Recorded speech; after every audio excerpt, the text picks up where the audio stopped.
Oh my God, I think it's happening again.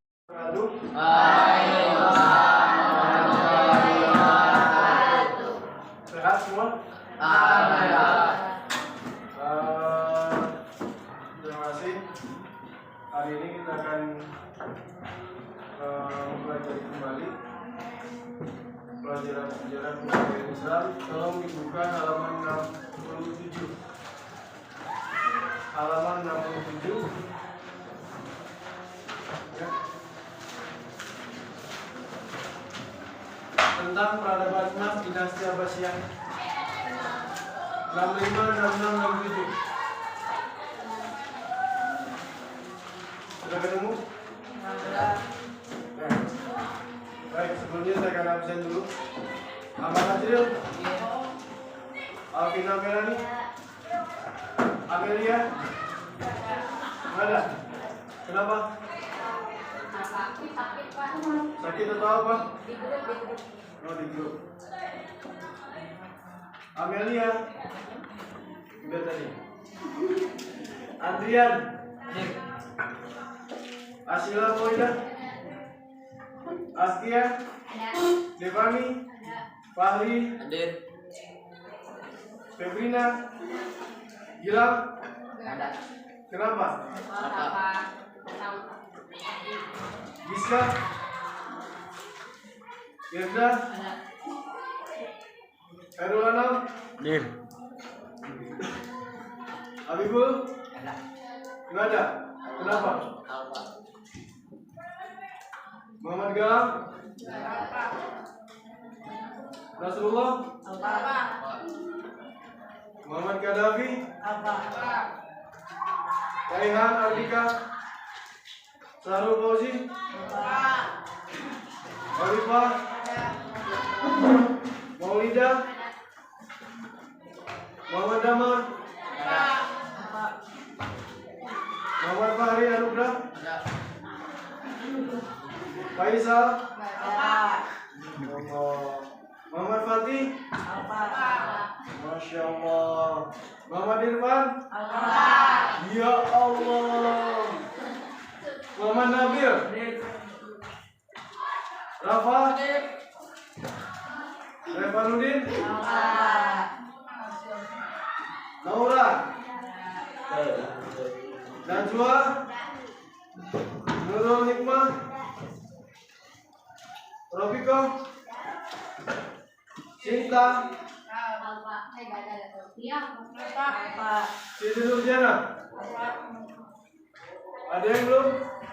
Di absen? Si Raihan? Ya. Terlepas dari beberapa rekan kamu yang hari ini tidak masuk tanpa keterangan, ya, jangan diikuti, jangan dicontoh, karena kenaikan kelas kamu, nilai kamu tidak dibantu oleh teman-teman kamu, tapi nilai kamu kemudian naik atau tidaknya kamu ke kelas 9 yang bisa membantu adalah dirimu sendiri. Dewan Guru di sini semua hanya media, sarana untuk menyampaikan semua materi yang ada, kemudian kamu olah, kamu analisis, kamu pahami, kemudian kamu ikuti ujiannya, tesnya, tugas-tugasnya, sehingga menghasilkan nilai. Maka di sanalah saatnya ataupun kamu bisa mengetahui sejauh mana kemampuan kamu di satu mata pelajaran. Oke, hari ini kita akan belajar tentang masa keemasan dinasti Abbasiyah. Coba dilihat dulu di halaman 66. Halaman 66 tentang apa sih yang diinginkan ataupun yang harus kamu capai dalam kompetisi ataupun kompetensi dinasti Abbasiyah ini. Yang pertama, kamu bisa meneladani nilai-nilai positif yang ditunjukkan oleh ilmuwan Muslim di bidang agama pada masa dinasti Abbasiyah. Indikator 141. Saya akan bahas satu dulu. Untuk meneladani nilai-nilai positif yang ditunjukkan oleh ilmuwan Muslim di bidang agama, kamu harus tahu dulu apa saja yang ada di dalam nilai-nilai positif pada saat dinasti Abbasiyah.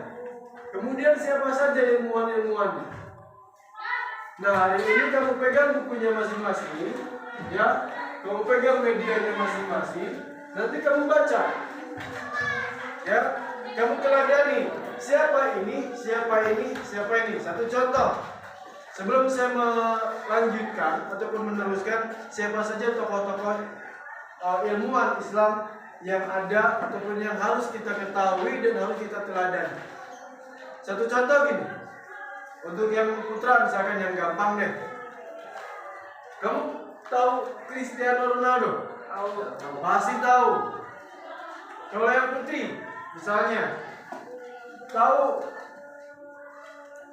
Ratu Elizabeth? Tahu? Kapan kenalan? Ya.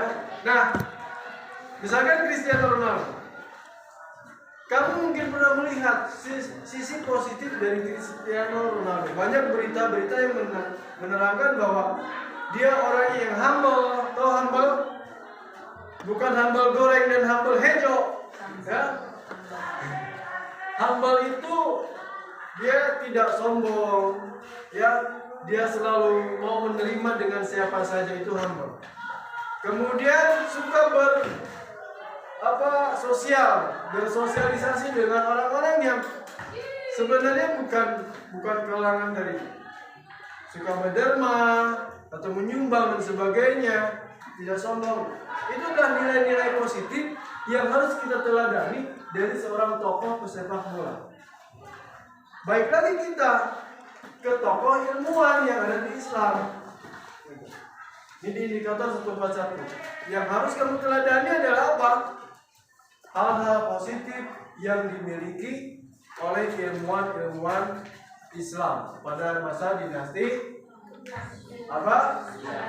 Baik. Ini target yang pertama yang harus kamu kuasai. Target yang kedua, menunjukkan perilaku sungguh-sungguh dalam menuntut ilmu, seperti dicontohkan ilmuwan Muslim di bidang keagamaan pada masa dinasti Abbasiyah. Sungguh-sungguh dalam menuntut ilmu. Saya sekarang mau tanya sama kamu belajar di sini sungguh-sungguh atau tidak? Sungguh-sungguh atau tidak? Sungguh-sungguh. Dari jawaban kamu itu, ya, dari jawaban tidak menyatakan bahwa kamu sungguh-sungguh. Bapak, aku sungguh-sungguh. Harusnya semangat. Nah, sekarang saya tanya lagi sama kamu, apa pentingnya belajar? Apa pentingnya menuntut ilmu? Ada yang tahu? Kamu belajar supaya apa? Hah? Apa? Pinter apa? Pinter bohong? Hah? Ya, supaya apa? Mari, kamu belajar supaya apa?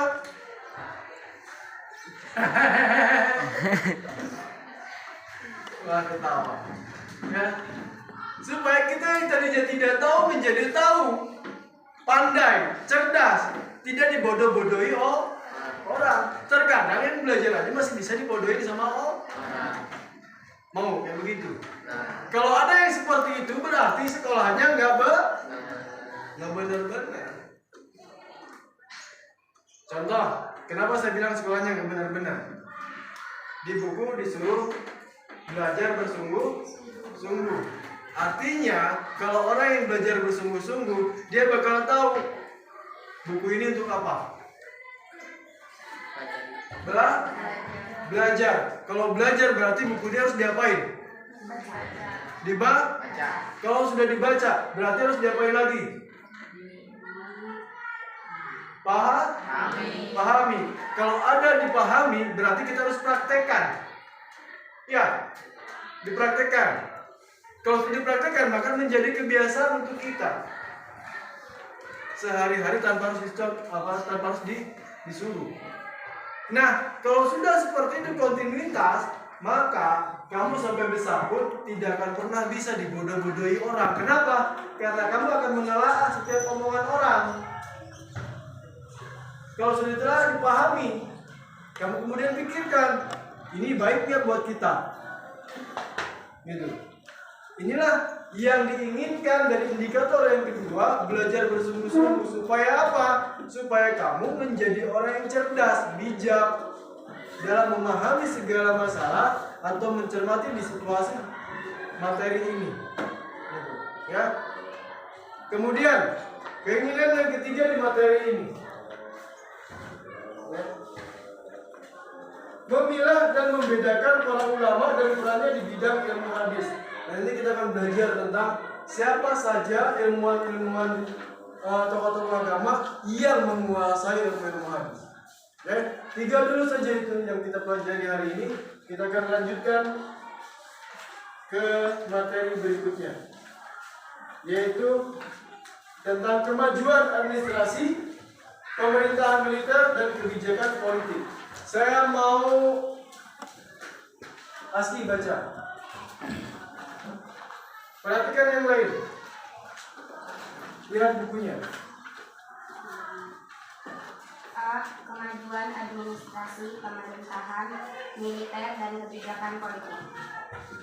1. Administrasi, pemerintahan, dan militer. Agar semua kebijakan pemerintahan berjalan dengan baik dan lancar, kekhalifahan dinasti Abbasiyah memperbaharui administrasi pemerintahan, sistem politik, dan tatanan kemiliteran. Perbaikan administrasi pemerintahan masa Khalifah Al-Mansur dikhususkan untuk meningkatkan pelayanan publik, juga memperkuat sistem koordinasi dan kerjasama lintas sektoral. Misalnya, kerjasama antara Kodi dan polisi rahasia. Dewan pajak dengan kepala jawatan pos. Khalifah Al-Mahdi membentuk Dewan Korespondensi atau Kearsipan dengan Dewan At-Taqli yang menangani surat menyurat dan ketetapan Khalifah. Dewan Pengawas, Dewan Azimani, Dewan Penyelidik Kekuasaan, Departemen Kepolisian dan Pos, dan Pengadilan Tingkat Tinggi. Khalifah Harun Ar-Rasyid melanjutkan perbaikan dalam pengelolaan Baitul Mal untuk kesejahteraan masyarakat. Oke, stop dulu sampai di situ. Paham arahnya? Dari tata bisa mendapatkan apa yang dibacakan oleh Azmi tadi? Perubahan-perubahan harus apa saja dalam pemerintahan? Ya. Pada saat di administrasi ini, ya, dinasti Abbasiyah seluruhnya diperbaharui. Contoh, lihat kembali bukunya, tolong diperhatikan apa yang saya sampaikan. Perbaikan administrasi pemerintahan masa Khalifah Al-Mansur dikhususkan untuk meningkatkan pelayanan publik. Khalifah Al-Mansur dikhususkan memperbaharui pada saat untuk pelayanan publik. Pelayanan publik itu apa saja? Pelayanan publik. Ayo. Pelayanan publik. Kalau rumah sakit pelayanan publik bukan? Hah? Publik. Pos. Pelayanan publik bukan? Bank. Nah, contohnya pelayanan publik yang diutamakan. Maksudnya bagaimana? Supaya, contoh misalnya gini, yang tadinya antri berjam-jam, ya, ngambil tiket antrian, karena dengan untuk memperbaharui pelayanan publik, akhirnya bisa dengan ngambil tiket dengan cara apa? Online. Belanja, nih pelayanan publik, yang tadinya harus ke pasar, sekarang tinggal Hah? Paket. Ya? Tinggal pesan di handphone. Nah ini namanya pelayanan Bu.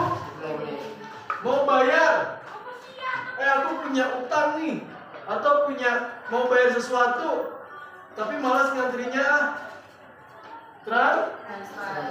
Itu namanya apa? Pelayanan Bu. Nah, mempertahankan di sana. Pelayanan publik. Khalifah siapa? Mansur. Kemudian memperkuat sistem koordinasi dan kerjasama lintas sektoral. Misalnya antara Kodi dengan polisi rahasia. Kodi itu apa sih? PR buat kamu. Cari Kodi. Polisi rahasia udah kita ketahui adalah Intel. Kalau di dalam film-film ada namanya enggak? Alhamdulillah. Ya, atau yaitu polisi rahasia. Kalau di kita ada yang namanya BIN, Badan Intelijen